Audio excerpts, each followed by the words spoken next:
Kamal tweet தொடர்பாக கருத்து கேட்க முயன்றபோது அமைச்சர்கள் திண்டுக்கல் சீனிவாசன், தங்கமணி, டாக்டர் விஜயபாஸ்கர், காமராஜ், எம்.ஆர். விஜயபாஸ்கர் உள்ளிட்டவர்கள் கருத்து சொல்ல மறுத்துவிட்டனர்.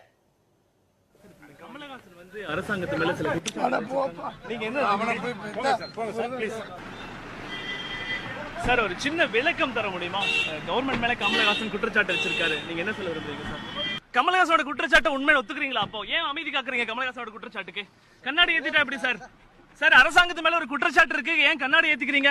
சார் அரசாங்கத்தின் மேல சில குற்றச்சாட்டுகளை கமலஹாசன் வச்சிருக்காரு. மூத்த அமைச்சர் ரீதியில் நீங்க ஏதாவது சொல்றீங்களா?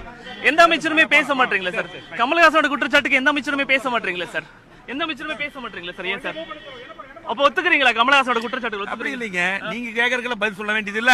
அவன் அந்த மாதிரி நாங்களும் ஒரு அந்தஸ்தா நேர்மையா போயிட்டு இருக்கு, பதில் சொல்ல வேண்டியது. அதனால நீங்க குற்றச்சாட்டுகள் பொய்யா பொய்ன்னு மறுக்கலாம், அதிகமா குழப்பறீங்க. அதனால உங்களுக்கு பதில் சொல்ல அவசியம் இல்லை, மறுக்கலாமே சார். அதனால நீங்க பேச மாட்டீங்களா? உங்க அமைதியே உண்மையானது. கமலஹாசனோட குற்றச்சாட்டுகளுக்கு அமைச்சர் எதுவுமே பேச மாட்டீங்களா? ஏன் சார்? சார் அந்த குற்றச்சாட்டு அவர் ஒத்துக்கிறீங்களா? அப்போ எல்லாரும் அமைதி காக்குறீங்களா சார்? அந்த குற்றச்சாட்டை ஒத்துக்கிறீங்களா?